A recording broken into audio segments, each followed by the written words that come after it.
Hello. Good morning, good afternoon, good evening to everyone joining us from different parts of the world. Hello, Doshima, Benny. Hello to everyone that has joined in on our YouTube channel, on Facebook, on Cadet Academy website, on Lola Aneke's Facebook channel. Thank you so very much. It's yet another beautiful episode of Finding Out with Special Needs. And I want to especially thank you all for always being here for the past 51 week, 51 weeks, sorry. And it's the 52nd week today. Can you imagine that? We've been live every Sunday for the past 51 weeks. And it makes it 52 weeks today. Wow, thank you. You all made it a reality. Without you, we won't be here really because we all come together on Finding Up with Special Needs to learn, unlearn, and relearn, or anyhow you want to arrange those three words, all for the best of individuals with special needs and their families. And I want to believe, like I always ask and say, that I hope all that we're learning, we are putting it into practice. It's not enough for us to know or to learn. Most importantly, we should be able to help individuals with special needs and disabilities and their families to practice what is the best for them. Thank you so much, everyone. And so again, it's episode 52 of Finding Up with Special Needs. And our topic for today is amazing stories of parents of children with special needs. I love that topic. Amazing stories of parents of children with special needs. I want you to remember to share this video right now. If you've ever gotten value from all the weeks we've always come on live, please share this. Let's have a watch party with it. Don't forget to turn on your notification button so that anytime we are live on Finding Up with Special Needs or any of our resourceful programs, you'll be able to benefit. Also, comment. Want to hear your comments. I don't believe anyone is a clean slate. We all have something to give, to share. So your comment is very important to us. Your questions also very important to us. Okay. Thank you so much. Thank you. So I want to invite in our guests straight away. I promised us at the beginning of 2021 that we're trying to make Finding Up with Special Needs 60 minutes, just 1 hour. But I understand when the topic gets so interesting and hot and we exceed it sometimes. But this year, let's try and keep it at 1 hour. And that's why I want to implore us all to please have your questions ready for our guests. If there are any questions, we want to read your comments, we want to hear your feedback. Thank you so much. So without much ado, I'll be inviting my guest for today. We have Miss Jumai, and Miss Blessing. Can you both hear me? Yes. Yes. Good Fantastic. evening, So, everyone. Good good evening, evening, good everybody. evening, good evening.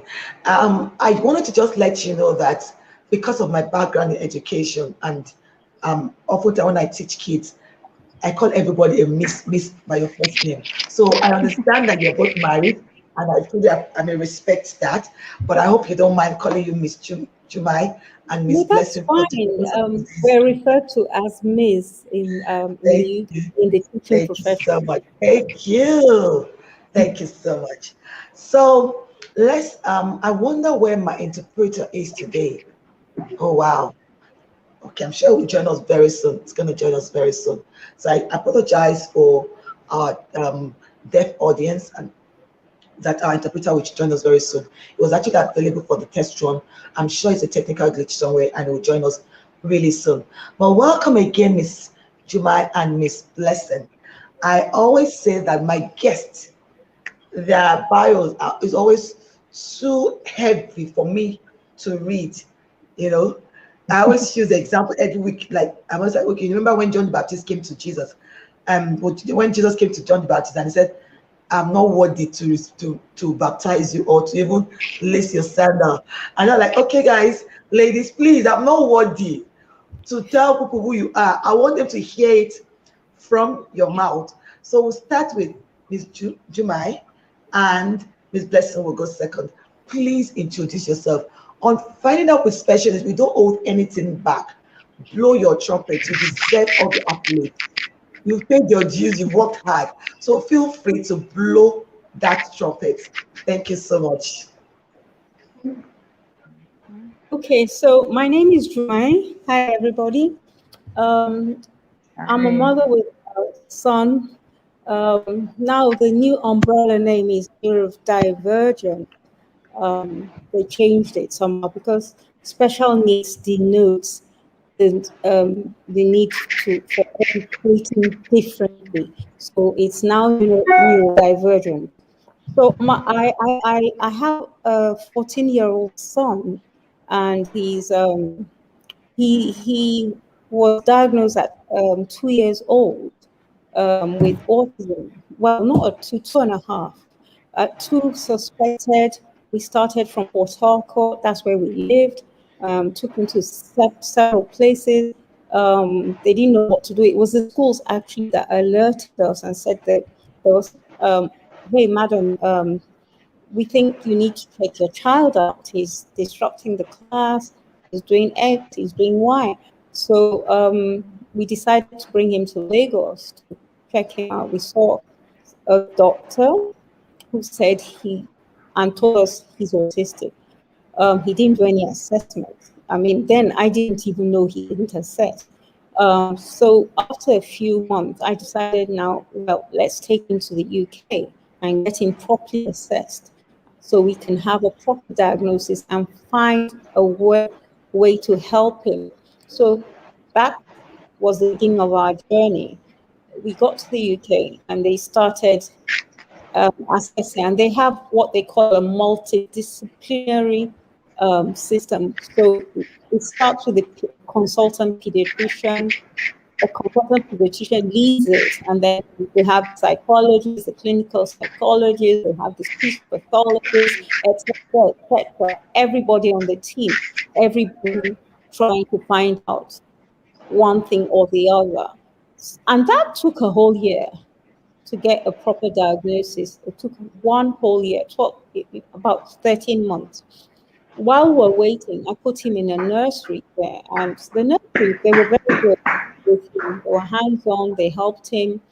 Um, and he started to do things. He was drawing, he taught himself phonetics. He taught himself to write. I didn't do that. They didn't do that. One day we just saw him writing, and and then he was always on my laptop on learning how to do phonetics. A is for apple. Apple. He was just learning it on his own, and he got it. So we got the diagnosis, and then okay, we now decided to see a proper someone, because not every pediatrician is certified or has any knowledge of dealing with these neurodivergent children.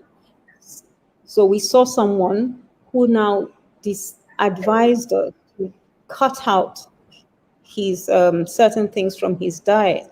That was the start. And then give Epsom salt bath. That was the beginning. And I found out because he was, I'll tell you, I didn't even tell you a bit about him. Before we went to the UK, he was very disruptive. He would throw things. He was actually climbed the wall, a straight wall. I don't know how he did it. Don't ask me how, but he did.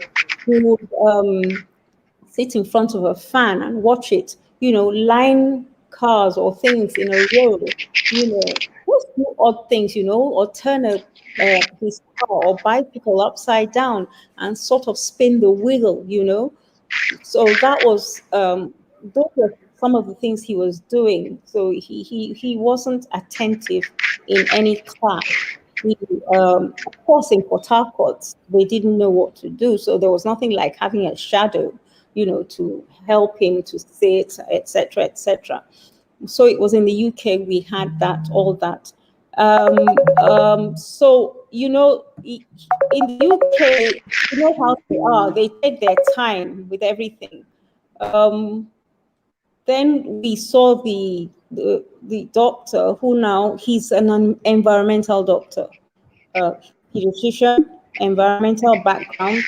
Because I didn't really want to see. They had these damn doctors then. I really didn't want to see one.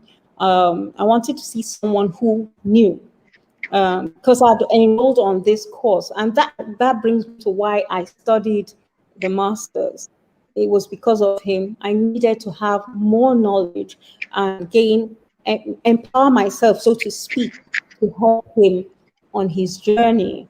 So this doctor now um, asked us to do a biomedical assay where they took his blood, they took his hair, they took stool samples, urine samples, stool samples, and then there it comes up all sorts of deficiencies. And that's where they found he had he had lead, he had leaky guts, so the leaky guts is where his tummy hurts. And I want to digress a little bit. We know, or which research has told us that most diseases or difficulties stem from the gut.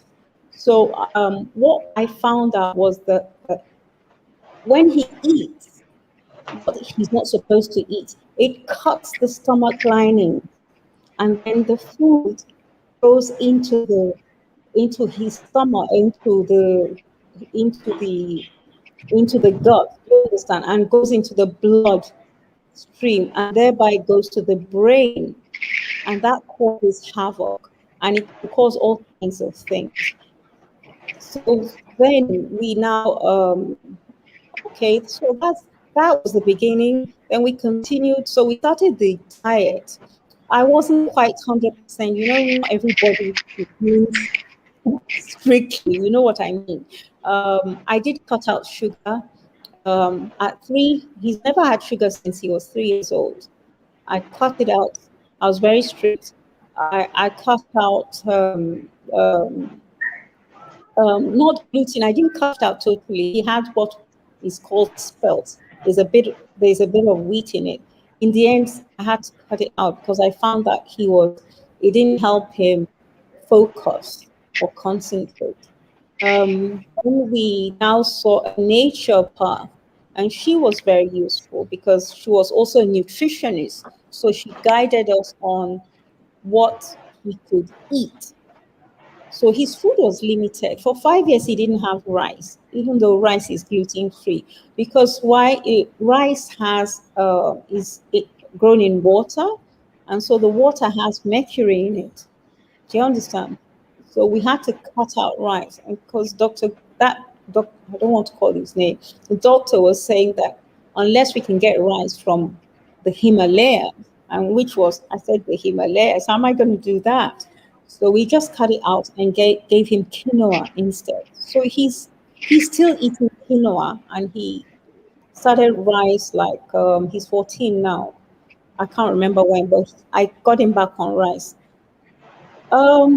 It's been a long journey. It's been very tough. It's been, I had to quit my job, but that was my choice. I'm not asking anyone to quit their jobs. I wanted to give it all my all. I cut back on a lot of, um, should I say luxury? I now call them luxuries.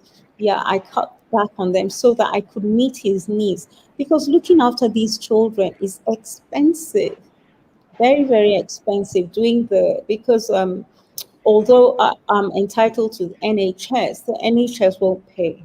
They don't pay for them. The only thing they paid for was for his shadow, what they call facilitators here in Nigeria. They're called shadows. So at the beginning, he had to have 2 to 1. So you can imagine he had such strength. He could run around like a stadium twice. I couldn't keep up with him. My husband did. Um, and when we came back to Nigeria, I asked about the school. They directed me to one. I wasn't too happy with the outcome. I didn't like the system. It was like Montessori, although using their senses is very good for them. But I felt it was too slow for him because I knew my child. You should know your child. I tell parents, know your child. So when you go somewhere, you can tell them, no, can you do X, Y, Z? So I pulled him out of that school and I took him to another school, and they put him in his age appropriate school because in England he was in his age appropriate school. So he jumped 3 years. And you won't believe it, Lola. The school was new, and there were only four of them in his class. He was in year four, only four of them. And his teacher, she would take out time and she told me, bring him in an hour early. And in 1 year, year 4 to 5, she bridged the gap. That was a miracle. And in year 5, for some, he was cognitively, he was doing very well in class. He always won prizes. I don't know. He knew, I mean, it was just, I don't know, it was a miracle. So I didn't do so much. I didn't do a lot of intervention. I had some speech at the beginning. I had OT at the beginning. I then I had 2 years of ABA, but that's it. The rest of it I did myself. So he's now recovered, not 100%. He's 14 years old now, going on to 15, in mainstream school and doing well. He's going to take his IGCSEs. He's a science student. He also does drama because he plays the piano, he sings, and he acts. Wow. Thank you. That was a long introduction. Yeah. And Okay, introduction. I, Was I yeah, well, mentioned? but really, what's interesting, Yeah, I mean, you walked us through the life of your son, and yeah. Very short. yeah. But can I I get back to you? I'm going to talk to Miss Blessing Yeah. now. I'm going to have her talk. I'd want you to also tell us about you yourself because it was more Myself. of your son, which is very Okay, so encouraging. for I want me, because this I want Miss Blessing to speak now, and after she's okay, spoken, we'll afterwards. come back to you. So, Miss Okay. Blessing, are you there? Yes. Good Yes, evening, okay. everyone. Good My evening. name is Thank you for Blessing joining us. Mafia. I hope you can hear me. Loud and clear. I can hear you. Okay, thank you so much. My name is Blessing Mafia. I am a lecturer, though I have a background in nursing and midwifery. I I work as a lecturer in nutrition and dietetics, and I'm pursuing my PhD. Um, Uh, for well my done. daughter, she's 15 right now, and the journey with her with learning difficulties. Specifically, she has dyslexia, and from when she was a baby, from day 5 actually, she was ill. So we could say that from that day 5 until after year 1, there was no week you could say she did not have fever. And we kept on going to hospital, fever of unknown origin. She was on all manner of drugs, and that affected her. She did not walk until she was 2, and then started talking at age 4, and all that affected when she could have resumed school. Because even when she couldn't walk, at a point they said, just take her to school. When she sees other children moving around, she will do what she needed to do. We put her in a pre-nursery and all that. But it was until she was 4 that she started talking, and then we noticed that she wasn't really picking up with what she was being taught in school. So that was where the journey started. But you know, for each of the schools, they keep telling us you will catch up. But being a parent, will just be worried. Her other siblings were faster than that. All my children at age 5, 5.5, they can read on their own.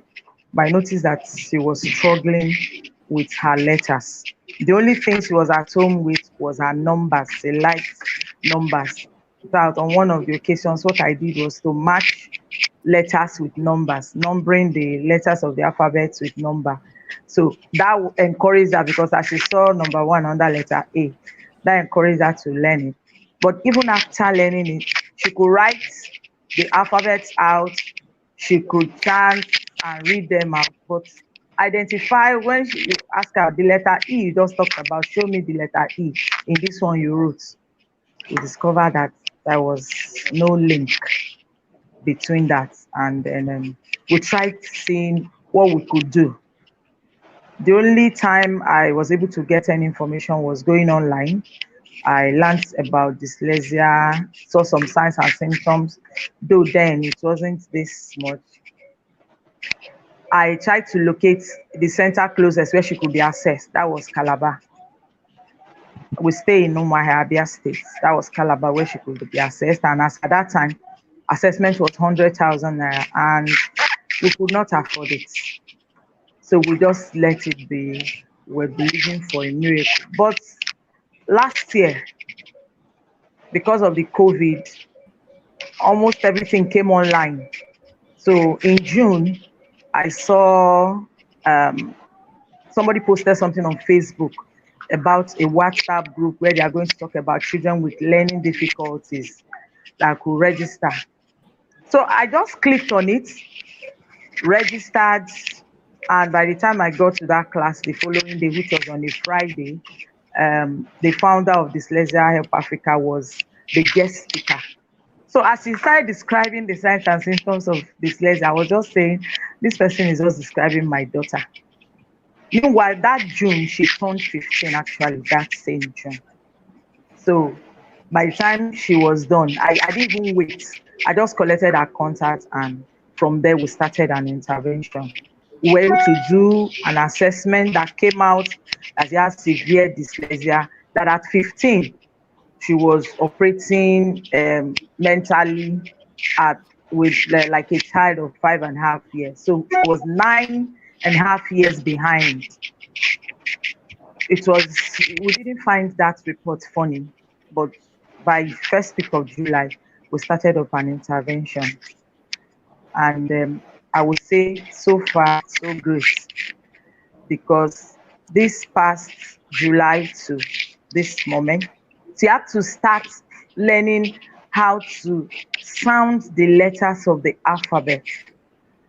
And the first week, the reality of the challenge that she was facing dawned on me because I decided to be completely a part of it. I signed up to be trained, and in the process of the training, I was always with her on the online class just to know what was being done, and also as part of my own training.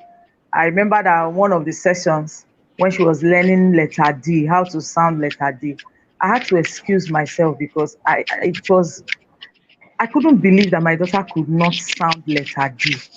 And even after teaching her, you need to come back to it again and again and again. But one thing that I would say concerning the whole thing is that finding that help was the miracle I needed, because all this while I was asking, what next?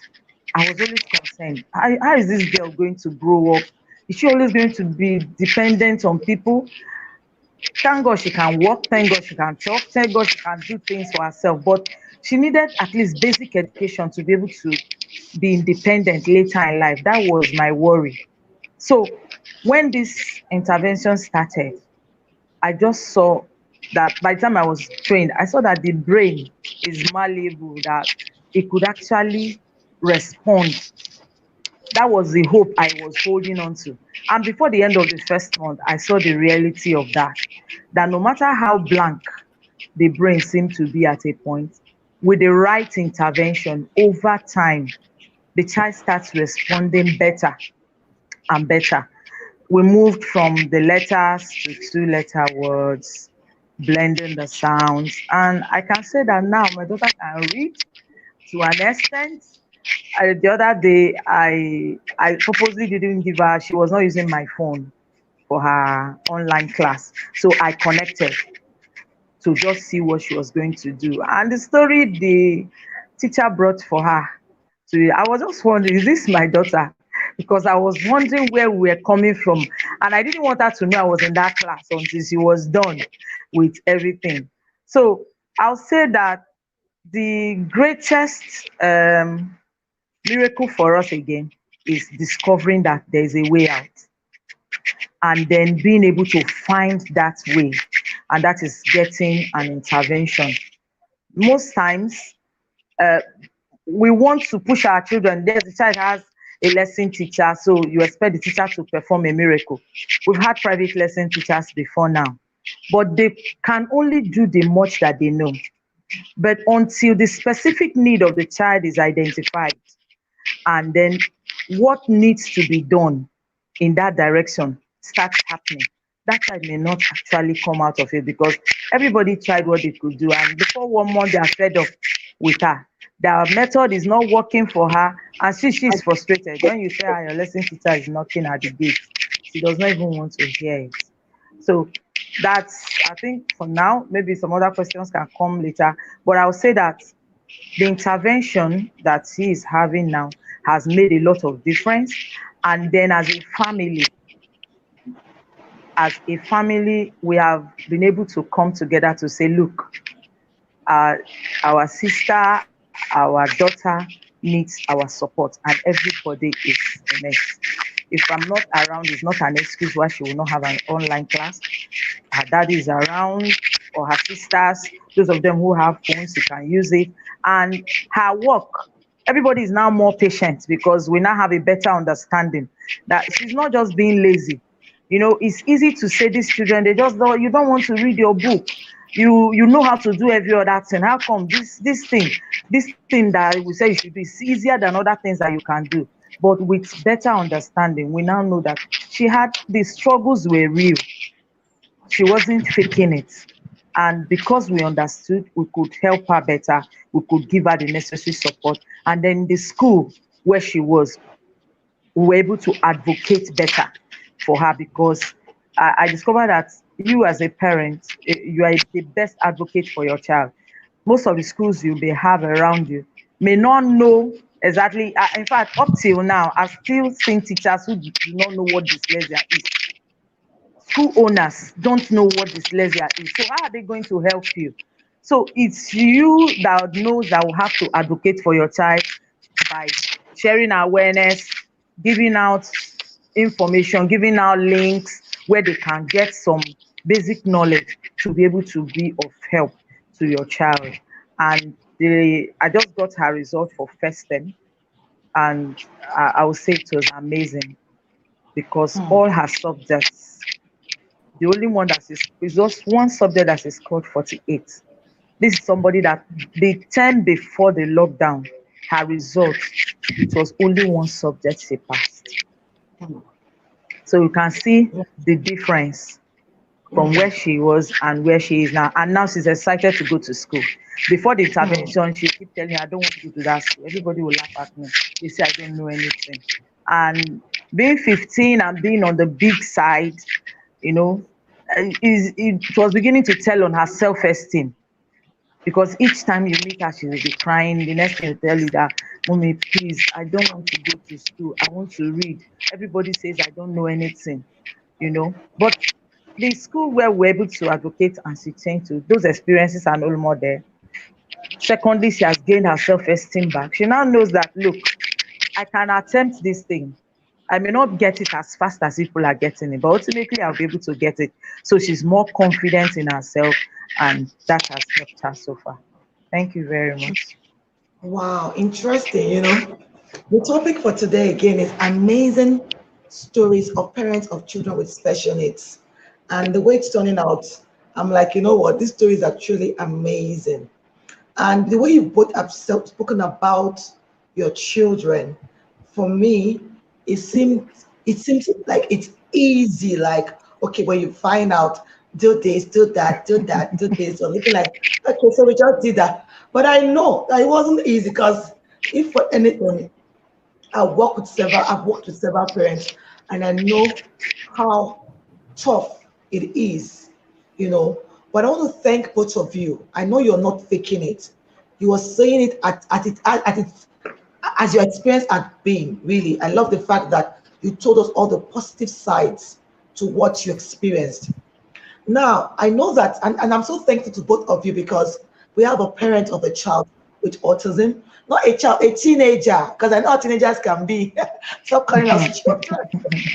We have parents of teenagers with one with autism, the other one with dyslexia.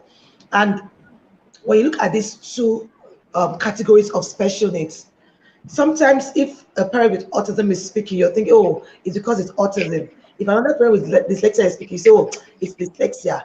But the truth is that because of where we found ourselves and our society, our experiences somehow relates, and you realize that there are some things that if this parent do not tell you that this is what I actually went through, you'll be wondering, oh, it's am I okay, or could it be my location? So you said something. Let's go back to, and thank you to both of you. Really, I truly appreciate you. Thank you for this amazing stories. I always say to a lot of parents like that, you know what, as a parent, and that's why I said I want you, both of you, to introduce yourselves. As parents of children with special needs, most times we focus more on the children, which is it's not a bad thing to do, but we need to always backtrack first and think of us first. Think of you, your physical well-being, emotional well-being, mental well-being, everything about you, and then you'll be able to give that support to your child with special needs. And that's why I was very particular about you telling us who you are, because one of the things that have made you go the way you've gone for me would be that you have it together as a parent. You have it together. I say you have it together mentally, emotionally, physically, knowledge wise, you add it together. And I want to believe that it didn't just happen in a day. It didn't just happen. So the moment you realize your child was not working or speaking yet, was it always all together? I said, okay, fine. So there's no assessment. This is what I'm going to do, and that's what I'm going to do. I wanted you to let us know what it was like for you. So, for example, I remember Miss Juma saying that there was no assessment. What was it like for you when you realized your child was not um, was not like every neurotypical child? You know, what was it like as a mother or as a parent? What was the experience like for you? Because I want parents of children with special needs to see that they are not alone. You know, I know that your story might be slightly different from Miss Blessing's story, but once when you discovered at age 2 plus that you needed, the school called you, because I've had parents who said to me, and then the school called me and then they sat me down. I'm wondering what's going through their mind. You know, when the school calls you, and I'm wondering, oh, he ate today. He did have temperature, it's fine. And then you sit on What that has a child done? on the desk and you're like, yeah, you're wondering, and then they're like, we need to tell you something is not right. Some people will say, oh, they asked me to take my child out of the school, they've done their best. What was it like for you when you first heard, when you were told to come, when the school told you Okay. about what they The first noticed? he went to two crashes in Port Harcourt. The first one was it's called Educare. They're still there. They just told me, and but I knew within me that something was wrong. He wasn't talking, and like I said, he was doing a lot of things in the house. You know, watching the fan, for example. That's very strange, isn't it? Um, Actually picking things up and throwing them, you know, and then lining things up. That is odd. It's not usual. So I myself knew something was wrong.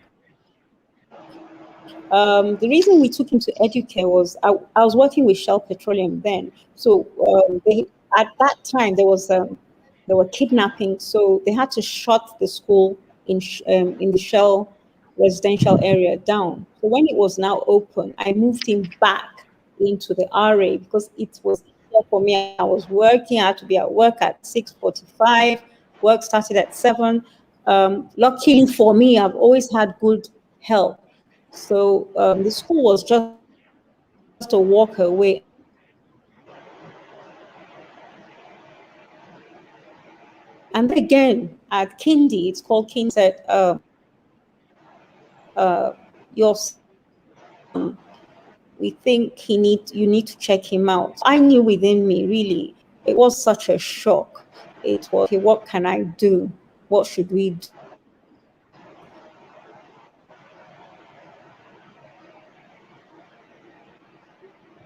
While we wait for Miss Jumai to be back, Miss Blessing, what was your reaction? And would you say that when you realized that your teen, well, your child then, had you needed to find help for when you realized that you needed help, what was it like for you? Because I knew back then, 15 years ago, I wondered if there was any professional available to hold your hands and help you find the next support or find support for your child.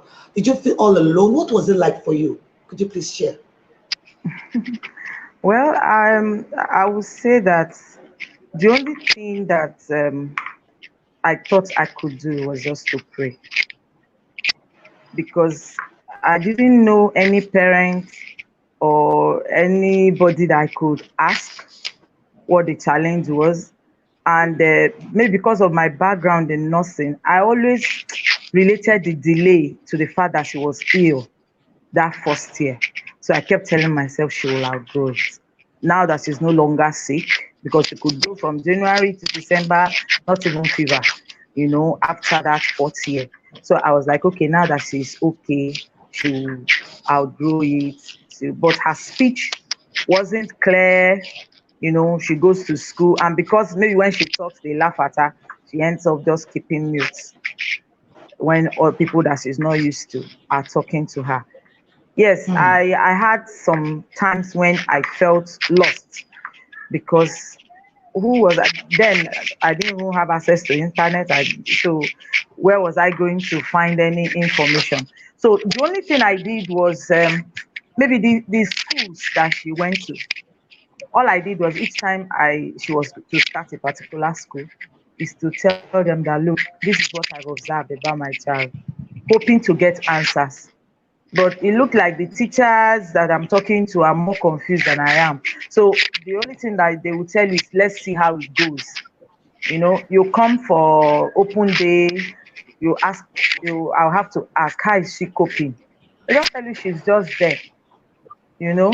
So for me, I felt lost, and I was actually very worried about it. And that worry always pushed me to go and pray for a miracle. I kept believing God that a miracle will just happen. I've not stopped praying for her, but I know that the miracle has already started, because God answered those prayers by leading me. And that brings me to a point that I said I must share, that as parents, yes, we all believe in God in one way or the other. A miracle is knowing that there's a way out and following that way out. Sometimes we feel that there are no steps that we should take to arrive at the miracle. And that is what I would say, was the delay for my child. Because if Hmm. we knew that there could be an intervention earlier, if in 7 months we are where we are, even as she started at a later age of 15, I keep asking myself, what if we found this help when she was 10? What if we knew that there could be something to be done? It's like saying every child can learn, yes, just like saying you can plant anything in any land, but there is a way to prepare a particular type of land for what you plant on it to grow. And until you realize it, you may just keep be throwing the seeds away there. So I will urge parents to go beyond believing for a miracle that you just wake up one day and everything is in place, to ask, what's next? What step can I take to bring me closer to this thing that I'm looking for? Because in asking those questions, you realize that you will just meet an answer that you didn't even know would work. Like if we talk about these interventions, they look like there are some strange things that are done to these children. They are not strange things, but not knowing them, as simple as they could be. Because sometimes you sit down when the child is being taught in those e-learning classes, and it looks like play. But at the end of the day, the child has been able to absorb what you that thought that you have a serious curriculum and you see the child is down in a particular way, you present it. The child did not understand it then. But with this other method that is being used, the child is able to grasp it and it sticks. So there is not always rosy because you have questions to answer. Why is this child different? Even if other people don't ask you, you ask yourself and you ask how long. I kept asking myself, how long is this going to be? Is there going to be an end, a beautiful end? And for some of the people that saw the post I shared, I got to a point where I had to get to that scripture in Joel 2:22, where it says, "The pastures of the wilderness do spring." I told myself, even in the wilderness, if you plant pastures, God says they will spring forth, Abby. This one, no matter how dry it is, will get to a point where it will germinate. And I'm seeing those seeds germinating now. Thank you so much. Oh wow, wow. We needed you to talk about that because the story looked so smooth. She was not talking, she didn't walk, and Uh, then we found out how she's able to read. I'm like, okay, maybe your story is different, and that's why I wanted you to share with us. So back to you, Ms. Juma. We're happy to have you back, and you were in the middle of some a very important information you were sharing with us as to when your school told you, but that you were not shocked. What was it like for you not finding where to place a name to what it is that your child was going through then? And was it, and I like to ask this question because a lot of parents, sometimes I get feedback such that, oh, the person you brought, our own story is too together, it's too advanced for us. Or this other person, she was more wealthier. How about we that we don't have the access to go to the UK, to get support? Was it that you had all the money saved, or was it because you didn't trust that anybody would be able to help you at that time? Was it so easy? Oh, she's gone again. I'm sure she'll be back. I'm sure she'll be back. Miss Blessing, let's keep talking to you. So I wanted you to talk about yourself at the beginning because some people feel that it was some parents get involved in the children's educational, intervention and support because, in quotes, they're housewives or they don't have something really serious they're doing. Let me go back to Ms. Juma. I want her to talk about how kids that will come to you because I want it to be a balance. I want it to be a balance. So Ms. Juma, I don't need to go what I was talking about. That some of our audience will say, oh, because she was working with Shell Petroleum, she had all the money together, so they were able to put the money, and then she left for the UK. What toll did it take on your family? Was it so easy? Was that the only child you had? Was your husband not working also? Was it easy to leave your family just to take your son to the UK and be there for over a year, finding a diagnosis for your child? What was it like? uh,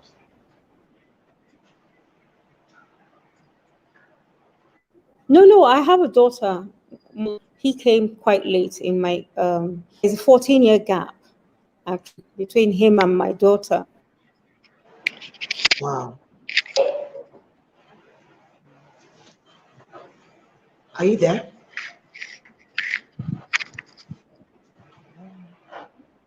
Miss Juma, are you there? Okay, while we wait for her to get back, thankfully, um, based on, based on the way the question went, the question I asked her, I wanted to come back to you, Miss Blessing, and the question I asked you earlier on. So, was it something that because you had nothing doing, or why did you decide that? I know that you've said it that you knew that there was a light at the end of the tunnel, there must be a way out even in the wilderness and all of that. Why did you decide that, you know what, I'm not going to give up on this child, and not only would I not give up, I want to be a part of it? Was it because you had nothing doing? Was it because you were a housewife? Why? Because I heard a person saying, I need to go and make money so I can pay the interventionist. I don't have to be a part of it. And another mistake that I know that a lot of parents make is that, and research has also shown that once parents are involved in their children's educational support, there's always good progress. There's always good progress. So why did you decide to be a part of what was going on? Was everything smooth for you? Why? Why was it Yeah. easy? Well, Can you it hold that wasn't thought a easy. bit again? I'm so sorry. Can you hold that thought? Miss Juma, are you back? Hello? Our network is really disturbed. It was really bad. Okay, so can you please tell her? Because I don't want, no, like I said earlier on, some parents feel that no, you get all the best people to come tell you the story because things are working out for them. So it's easy. And I've seen parents say, you know Exactly. what, I have to make money, but I know that there's always a way. So I wanted you to tell us what the experience was like for you. I know what it means to be a lecturer. I know what it means to have at least two going on 3 degrees. Yet I know what it means to be a mother of a teenager. That's one. And then a teenager with dyslexia. What was the experience like for you? So that any parent that's Well, thinking of doing what you did would see what it was and how you were able to follow through. okay. I would say that my driving force was I needed a change for my child, and I didn't know how long I'll be able to afford the intervention, and so I needed to be a part of it so that one, I'll be able to know the progress my child is making because, like you said, this last year that she started the intervention, we were on strike. I wasn't getting salary. My husband is also a lecturer. He wasn't getting salary. So it's Hmm. not like it's something that you just wake up, but we just knew it was something we needed to do, and the sacrifice needed to be made for us to just make a headway with this. So I decided to also get the training because after maybe 2 hours a day intervention, the whole part of the remaining part of the day when you're with your child, if I am not helping her from an informed perspective, I may be drawing her back. So knowing the background of what she's going through, of the direction the intervention is taking, makes every part, everything that is now done at home is geared towards helping her to get get more solid with what she's learning. Okay, like when she learns things like in letter P, and she gave example of maybe pot starts with the letter P. When we enter the kitchen, we'll tell her everything that you think starts with that letter. You show it. If I Hmm. was not part of the intervention, I wouldn't know that these simple things could help her. I remember then it was rainy season. She needed to know what gutter is like. So the rain fell that day. We had to walk out of the house to see gutter live. She has been seeing it before. Maybe she has been hearing jump the gutter. But now she now knows that when I see this word, this is what it actually meant. So it's not that it is easy, but I told myself that I needed a change for my daughter and I wanted to be a part of the Very good. process so that we could do this together, we could grow together. I remember at a point I had to call a family meeting with everybody in the house and I told them, look, this my daughter, I have 4 kids. She is the third girl and she has a younger brother. You know, I told them, I said, the fact that she's the one that is dyslexic is not because she did anything wrong. It could have been anyone. And so consider how you would want to be treated if you were in her shoes. And that changed a lot of things. The siblings were more patient with her when she's doing her homework and they need to answer one or two questions with her, or she has a task to complete and it's taking her longer than usual, you know. So it's not that it was easy. Like I said, all through for the first, in fact, when I told her coach, the founder of the Dyslexia Help Africa, it was this January I told her that you will not believe that from that July to December, we were not being paid salary. In fact, we stopped earning salary by February. But we Hmm. didn't want to stop. We just wanted, let this thing that I've started working, let it work. And since I was able to sign on, not because I was idle. In fact, the people that know me know that I'm not in one place. I also run a catering outfit. I cook for events. So it's not like I'm sitting down doing nothing. That is why I have time. But if this must happen for my child, let me be a part of it. I'll give you an instance where it has paid off for me getting trained and being a part of the process. In December, the academy had 2 weeks break. And then in January, by the time we're supposed to, I had a program in church that would close late. And the timing for her lessons were clashing. I just called the coach and said, sorry, she will not be able to sign up for January. And she was like, that's your work to do to ensure that when she comes back in February, she will still be able to catch up. And that God helped me to do. What if I was not trained? By the time she resumed in February, the coach was like, she didn't lose anything because she was able to hold forth. So these are some of the benefits. And then when you pick up, when you are trained or when you have information, the training is not going to necessarily make you to become a dyslexia teacher or I go and open a school, but you can make impact. I know how many parents I've seen that felt, look, there's no way out. I keep sending information to them. Look, hook up to this thing, come and hear this thing. There is help in case you think your child is struggling. Your child is even younger. Look at my own child that is 15. It's improving, not to talk of your own that is younger. It will work. And so many of them are responding. So going beyond helping my own child, I have a knowledge base to be able to share awareness, support other parents who think their own case is the worst, there is no hope. I have an answer, I have an example with me. If I met one of the parents today after service and she was talking with my daughter and her speech that before when my daughter talks, she needs her to repeat before saying. But now that my daughter was telling her about the new teachers that came to her school and she was able to pick everything. So all these things are pointing to the fact that being a part of the process, you cannot run away from it. You can't. You can't. If you want the best, Absolutely. and So as much as you it's very support your important. child, when you support your child, the child knows that you believe in him or her, and so they want to do better. They want to do better. Their self-esteem, they are able to get it back because they know that even if every other person outside says I'm nothing, I know that my mommy is here with me. No matter how little the progress is, acknowledge it, applaud them for it, be a part of their joy. Like when that result came, I told her I'm going to Yeah. present it to your coach. She was very excited about it. That mommy, me, I passed all these subjects. You know, but if I was not part of the process, then maybe I would just be on one side and be saying, which class are you supposed to be? You are in JS2 and you are rejoicing about passing. But for me, it's a great victory for us being able to pass her exams like that. Thank you. Wow, wow, wow. Interesting. Ntima, I'm not going to Yes. let you go again. I'm going to keep you and you're going to tell us your experience, And, I know that you went all out.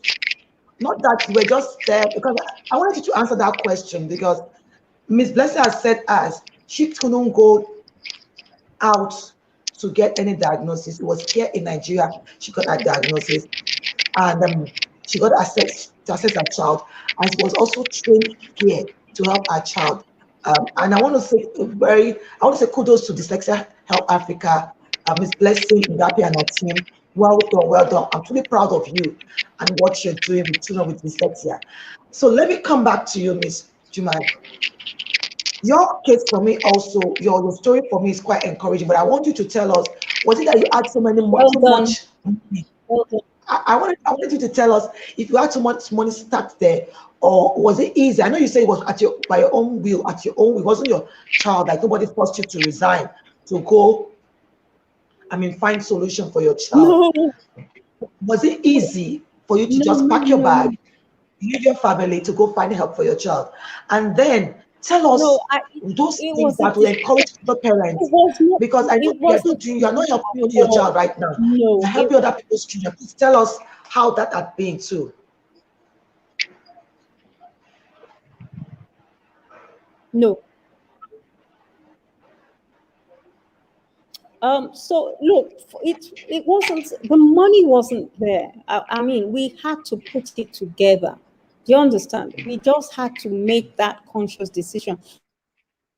This is what we wanted, and like I said, I'm entitled to free medical care, etc. over there. Although they don't, it was tough. it was really tough financially, especially on my husband because he had to keep changing money. Do you understand? So coming back to Nigeria, the reason I went is because I couldn't find help here. So so it was a decision between myself and my husband to go ahead and do what we did. So on coming back, I started to not just help my son, I began to help other people because I have not just the masters. I have training in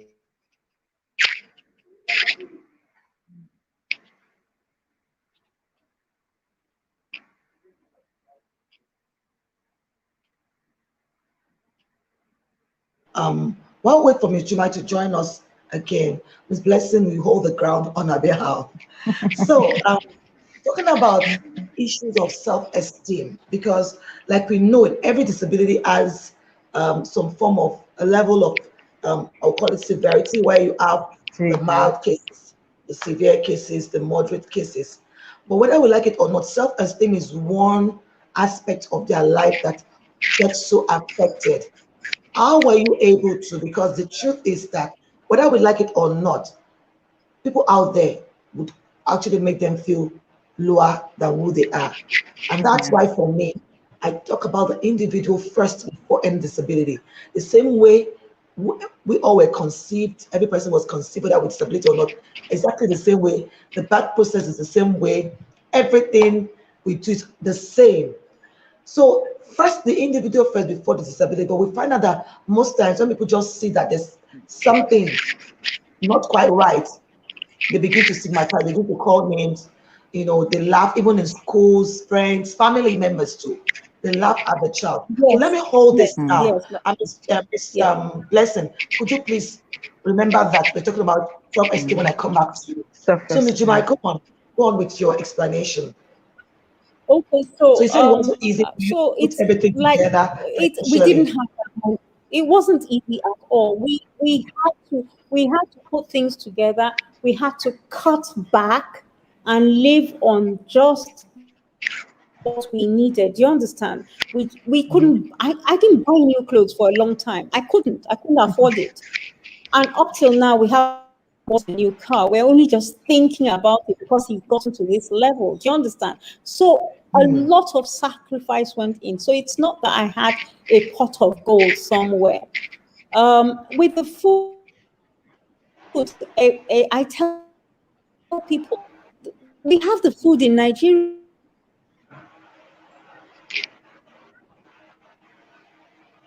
Sweet potatoes, they're available. We have rice, they're available. We have the vegetables. We have all sorts. Thank God we're in Nigeria. In England, it's not like that. They don't have that kind of food. Okay. So, Miss Blessing, over to you while we wait for Miss Juma to join us again.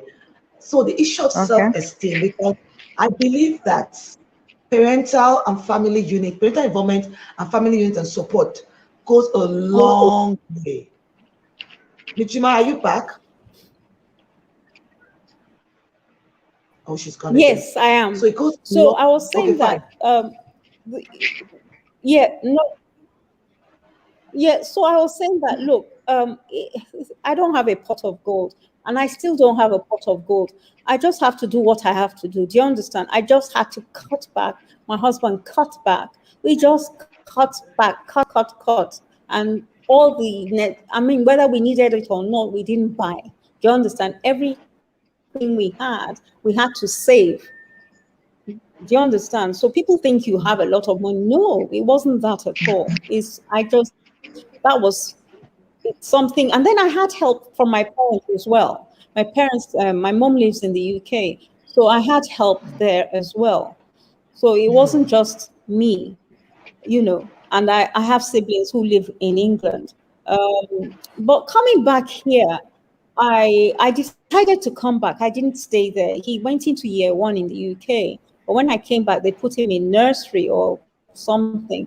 And that was, and you know how you feel that, your child was in year one, primary one. Why are they putting him in nursery? They say he's Yes. disruptive. But I knew he was cognitively able. He was able to understand. He was able to comprehend.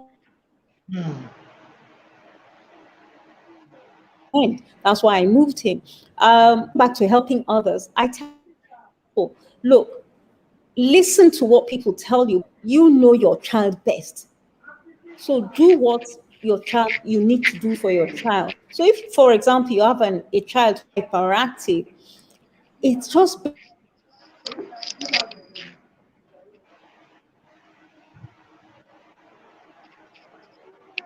it She'll definitely be back. She'll be back. So back to Miss Blessing.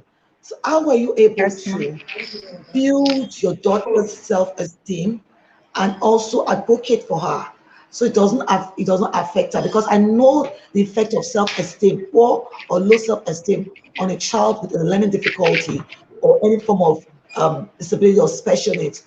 What steps did you take? What did you do? Even some family, I've had to counsel some parents where the mother will say, you just keep quiet there, your own, and I'm like, you can't do this. Within the home, she's stigmatized, and then she goes out again. How are you able to shield her and give her that tool to be able to speak up and then advocate for herself and also build her self-esteem? I cope. think Ms. Juma is back. Ms. Juma, are you back with us? I want you to finish that She discussion, must please. have to And that's finish. why I don't want Miss Blessing to start, so we don't cut her in between. So you're back with us. Hello, Mijuma, are Yes, you back with us? yes, yes, I am. Okay. So you said something that was very profound that I picked out there. That because your child had issues with behavioral challenges, but cognitively he was able to retain and to function in that grade one, and he was moved to kindergarten. And that for me also is another challenge that I find happening. So because a child has probably is not able to transition from one lesson to the other, it has the you must put the child in the lower class. What did you do and how were you able to, I mean, overcome that challenge also?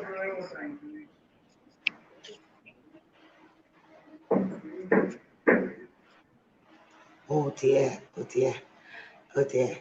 Miss Blessing, are you with us? Yes. Okay, so you may Can you go hear on me? with your, yeah, I can Okay. hear you I'm now. talking about self-esteem. I discovered that it's something that every child even as adults, when it's obvious that there's something about you that is different from others, it's natural for you to feel, why am I like this? For my daughter, initially, when she's on her own, she can stay and cry about it. Nobody wants me around. They say I'm not, I cannot read, you know. But at a point, I discovered that she became violent. Let me say, she has a way of being the first person to attack you before you attack her. So even in school, she can hit other children. So most of them, they didn't dare try it again because she was kind of looking for a way to defend herself.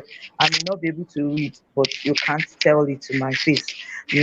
But with other children who accommodate her lack of one thing or the other, she's quite friendly with them. And at home, is more like I am her advocate. At a point, she say, "Mommy, I've said you should never tell me shut up again.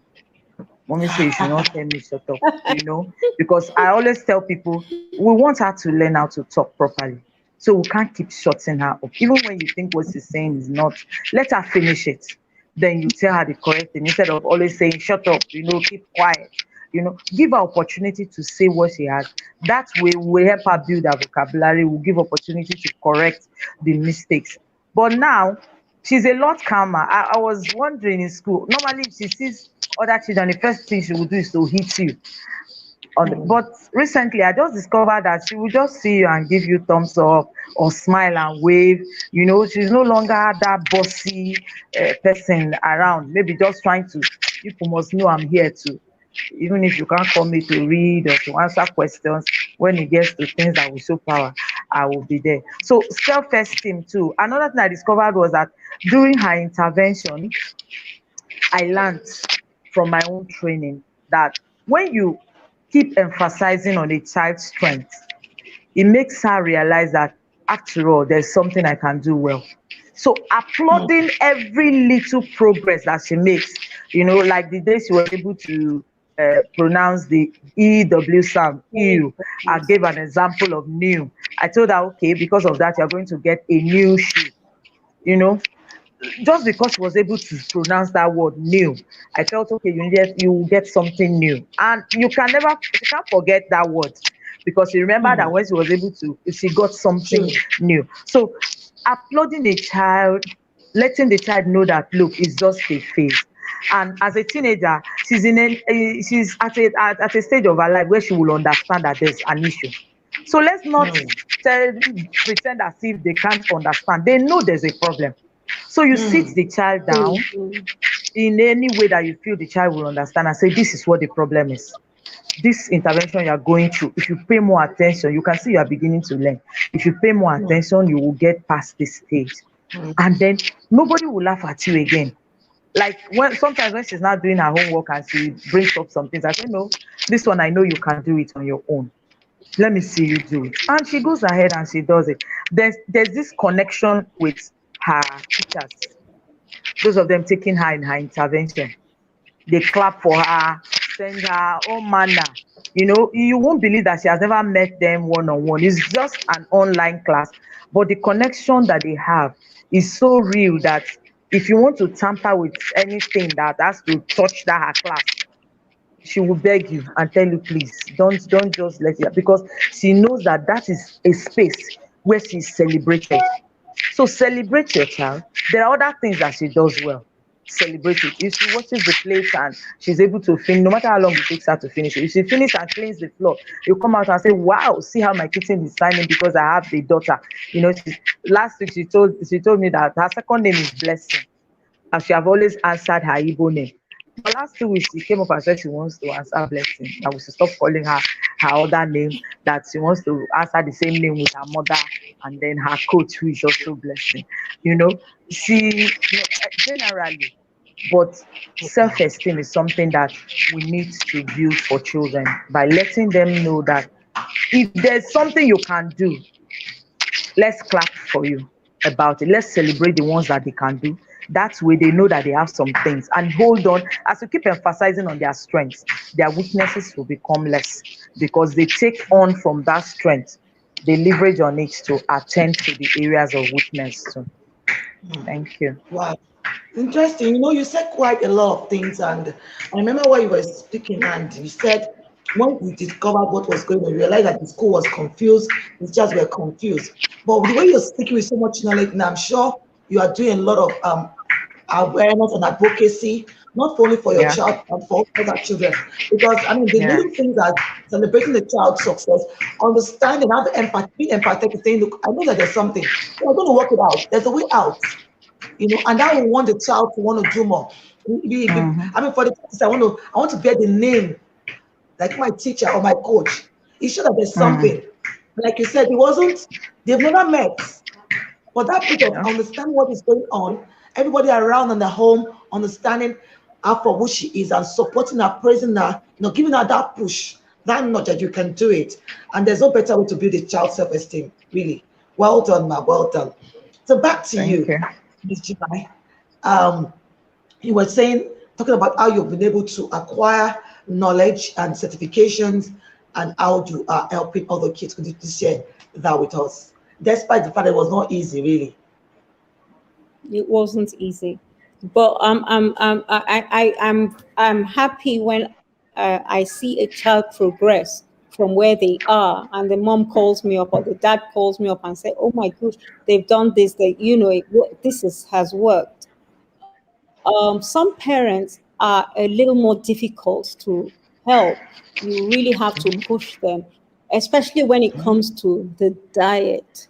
They really don't want to give up certain things. And I keep telling them, once you can just do that diet, a lot of the behavior drops. It's like magic, really. it's not that you don't need intervention. You do need the OT, you need the speech, you need the ABA, you need all that intervention. However, this with the foods, this my son has never had a ribena. Never. He hasn't. He only drinks water.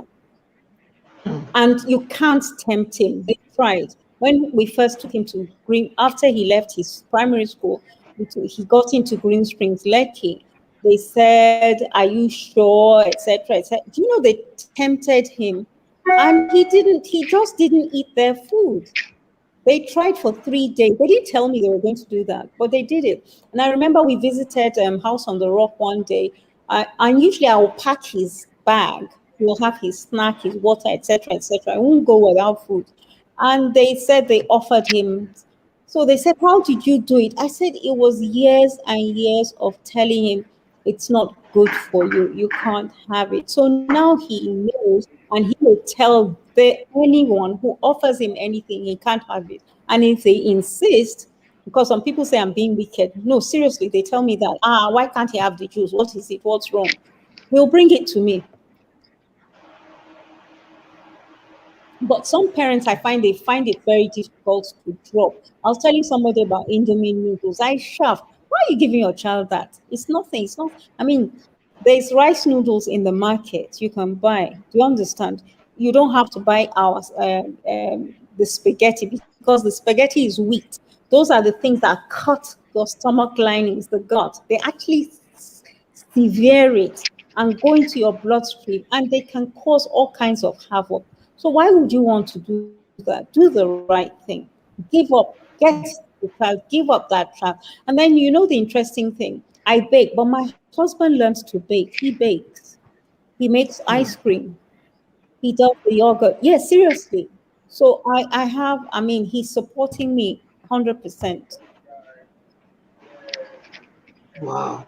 You know, like I always say, one person's so one wants to make a child with autism, you only make that child. You could have 100 children with autism that they exhibit um, their deficits in different ways and their strength in different ways. And the same goes for children with Yeah. dyslexia. And that's why Different. having doing that, because some parents will hear you and say, okay, I was on the show and I heard Miss Jumai saying, oh, don't give this, don't give that. Miss Jumai did a dietary test. So please ensure that you do a test to be sure that this would work for your child and that would not work for your child. If you need help with that, reach out to us. We'll connect you to Miss Juma. I will connect you to. There's several people that will connect you to so that you can know. Because I've heard parents say, "Oh, Miss A's child does not do this, therefore my child does not do that." And sometimes, and I'm sure Miss Juma, you didn't say this to us that you add a supplement, you add something else so that the child does not have health imbalance, Oh yes, yes, malnutrition. I did. Yes, because I've seen I cases where mentioned it parents earlier. say, You, "Oh, you oh, they have said to urge that is not good." They say, biomedical. "Oh, So he's that's on. not good." They He's must do, always yeah, you been. must do a biometric. Please go ahead.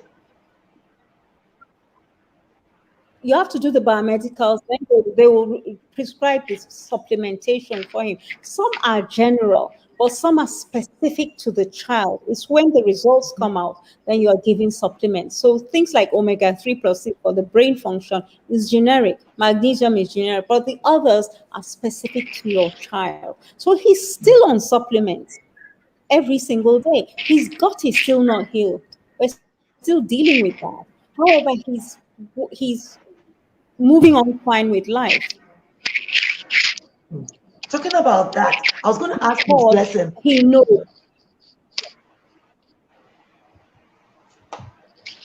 are you done speaking? Sorry. Oh yeah, yeah, yeah, Okay. yeah, So I know you said at the yeah, yeah. beginning that your son is 14 and is in what grade right now? He's in year 10.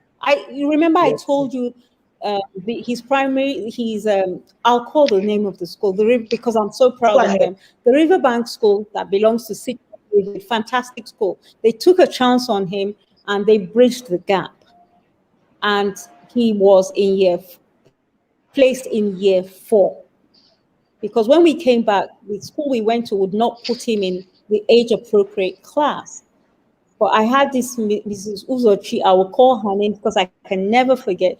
She took her time to teach him and teach him until he got stuff. And I know Oreva remembers stuff. I don't know how he does it. When he was at the riverbank, he knew everybody's name. You can ask them if you ever meet anyone from the riverbank. Because I'll go into a store and somebody will say, Oreva's mommy.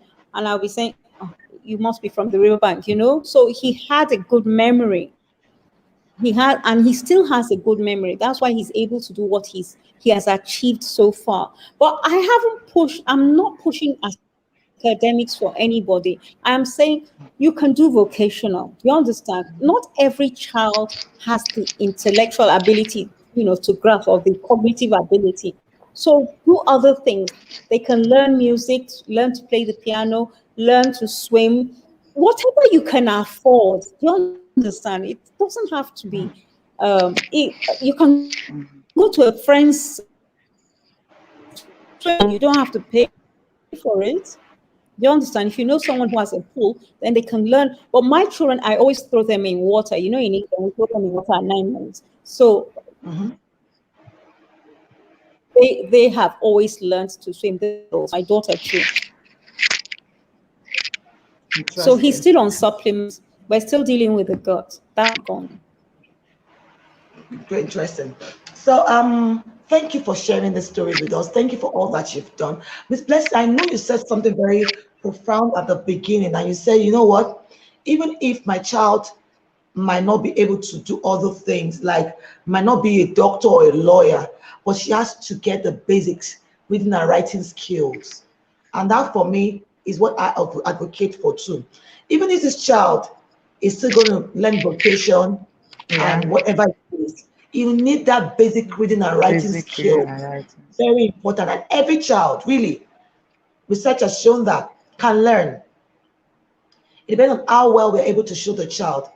And if you follow the right intervention when it comes to reading and writing, that child will read and write, to that to whatever level, and it's something to sustain because even that child is going to learn vocation, you still need to be able to write Still need to read simple, instructions. instruction and little things. The So how is your steps to daughter take. what class is she in right now? That's grade 8, DS2. Eight. With eight. Mm. Good. And she did so well. From the results you shared Yes. with us, she did just, I Yes. mean, I mean, Yeah. really, the book is In not fact, really the bad. principal of the school, by the time I went to collect the results, he was telling me that, they were on their alert based on the advocacy I did before she resumed. They were on their alert to know where the weaknesses are. If after their first continuous assessment test, because I told them you will read the questions for her. Now she has started Fantastic. interventions because at that Yeah. last year, I didn't trust she could read her. I said, read the questions, read the options, let her choose any answer she chooses. So, Can you tell but us the name of this? after I'm so proud of this school because that's another thing we Christland, advocate accommodation. yes, Christland Can I Mission Schools, Umaya. That's Oh, that's okay. the can I say school. something to Hello. Miss So Blessing? Um, yes, ma. okay. Yeah, go Yeah, ahead. You Miss. wanted to say I something was about just the going to best say. thing. I was just going to say your daughter is entitled to what they call accommodations. Yes. She can have extra time. She has all that, a scribe, a prompter. She can go out and drink water. My son has all that. This school offers her So all that now. he offers Yeah, please tell They us the name do. of the school They again. do. that. And Fantastic. on point of question, Christland, Christland how's Mission one School, Mission, Christland Mission missions? Schools, What about Umuahia, where are they? Umahia, Umuahia, fantastic, Abia State. Yes, yes. fantastic. Because the Do principal was telling me, she said some of the tests, by the time the person who is assigned to go and read the questions for her gets there, they will discover she has answered some of the questions and the answers are correct. Wow. So she was telling me that she is not, she has improved beyond what I thought. So by the time the result finally came out, she told me, she said, look at this. Because by the time she got to the exam, I told them, make sure nobody just read the questions, read the options. Let her choose whatever she chooses. Let it be. And she was able to pass. So I think that's with the accommodation. In fact, I've recommended the school to some parents here that told me their children. I told them just go there, explain to them And each time they have new, the teacher that they assign for her sake, they assigned a particular teacher to her class, and that teacher was able to follow up. Anytime she's not going to be around, she tells the person she's handing over to that this is the issue with this child, this is what you need to do. So I got your book for her. When I ordered for the book, I ordered 2 copies. I had to give her the I was pleasure going to Bible say, because I I was was going to say I that was you need to connect me to that school because I want to gift them with 5 copies of Dyslexia Bible. What they're doing. So you need to connect me that with would be that school. I'm great. really proud I of will. them and what I they're will. doing. The I best will. they I'll can do send to you the support them contact of the more. supervisor. Please do. Yeah. You can also share the All right. contact with them and they could send me a message so that we'll figure out how to get the books across to them. Well Wow. done. That's Such Thank you so amazing much. story. Kudos That's to that school, wonderful. every school that is doing the best they can for children with special needs. Well Well done, Thank you Miss done. so much. Blessing. Well done. Well And the Thank done. you. school So, too. Miss Chimai, how can we reach you? Because on finding up with special, we don't let you come and you tell us what is you've been doing and the great works you're doing and how you've made progress and the schools your children attend so that other people can learn from you. But there are still those parents out there who are thinking, oh, this woman has done so well for herself. How can she hold my hands and walk me through it? Is there a way we can reach you? Is it okay to share your contact right So now on the I screen? do a lot. I, yeah, my phone number, my website. Yes, yes, you can. Yes, you can. Yeah, You please call. can Could you please because I call out the train number teachers right and now? taught how. I mean, I Oh, so train you can type it teachers. I out. train parents. Fantastic. So because Fantastic. after the assessment, the recommendation. Okay, my number is 081 Zero eight one 0 608 six zero 1028. eight 1028. That's Zero my eight phone one number. zero six zero eight Yeah. one zero two Zero eight. eight one zero six Yeah, zero eight 1028. That's it. 28. Mm. Fantastic. Email address. No, no, no. Zero eight Okay. one zero Yeah, six we zero I have eight that 0810. 1028. Yeah. Yes. So Email Charles Hill 220 at gmail.com. you know Charles what? Hill I'm going to have to 220 at post that again gmail.com. because you're breaking. You're breaking. I'll post that under the comments segment of this the video. Your email address will. Okay. Could you say it again one more time? So I mean, just say it again. Your email address since you're not breaking anymore. Oh, she's breaking. Miss Lesson, our parents want to reach out to you. We want to Okay. follow your pathway so that we can make progress too. So please, Okay. how can we reach you? Okay. My WhatsApp number Yes, 090 090 630. That's 630. 630. Yes, Yeah. 630. Another 630. Okay, another 87. 630. Yes, 87. It's easy. 87. That's my 090 630 yeah. 630 87. 87. Perfect. Yes, that's my Email WhatsApp address. number. Email address. Blessingwarfare@gmail.com. I'll send it to you so that you share it. Blessingwarfare@gmail.com.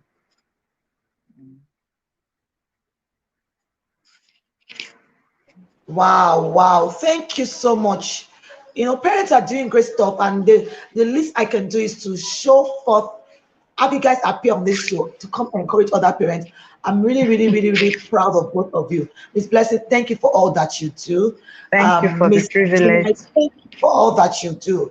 Thank you for showing us that it is possible, to be able to. Thank you, Aunt Angela. Aunt Angela, thank you so much for sharing Miss Bless's number with us. Thank you so much. Thank you for everyone that has joined in. I see you. Aunt Angela Moa says, awesome school. And that's the name of that school again, please. Christland Mission Schools. Christland Christland. Mission School. Mission Yes, School. Mission International School. Fantastic.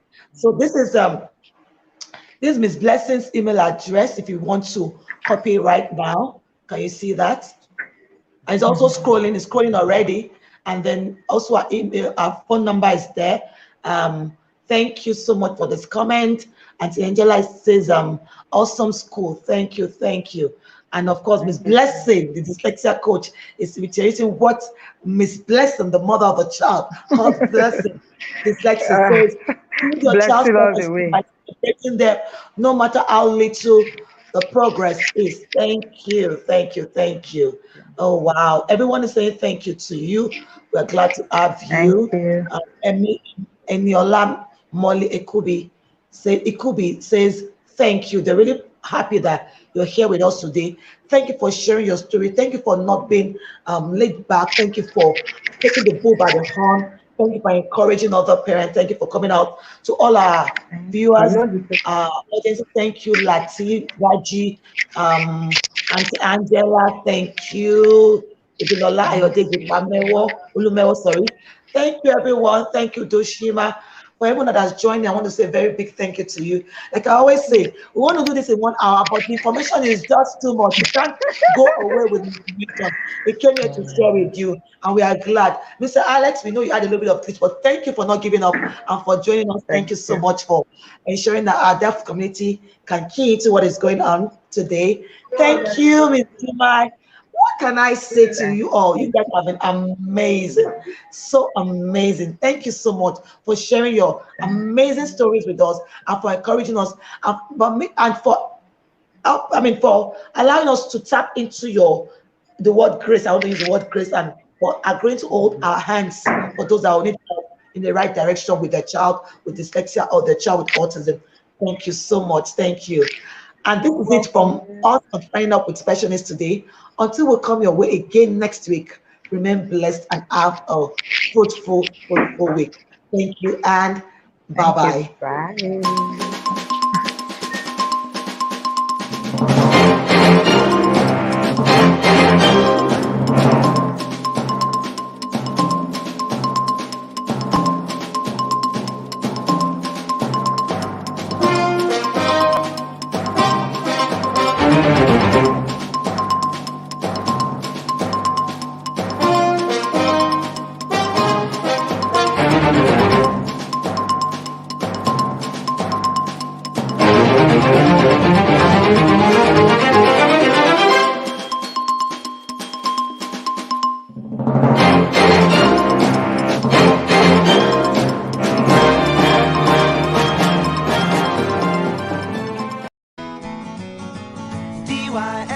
Dyslexa. He give anything to make it go away, even though he knows it's here to stay. But Casey won't give up, no, no, cause you know he's way too tough. He's gonna do whatever it takes. He's gonna find a way.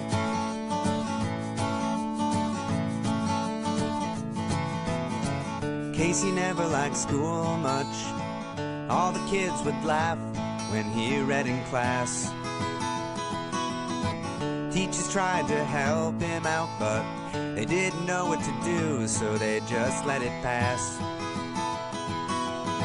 Sometimes he wanted to scream out loud, hide his head in the sound of the clouds. Dyslexa. He give anything to make it go away, even though he knows it's here to stay. But Casey won't give up, no, no, cause you know he's way too tough. He's gonna do whatever it takes. He's gonna find a way.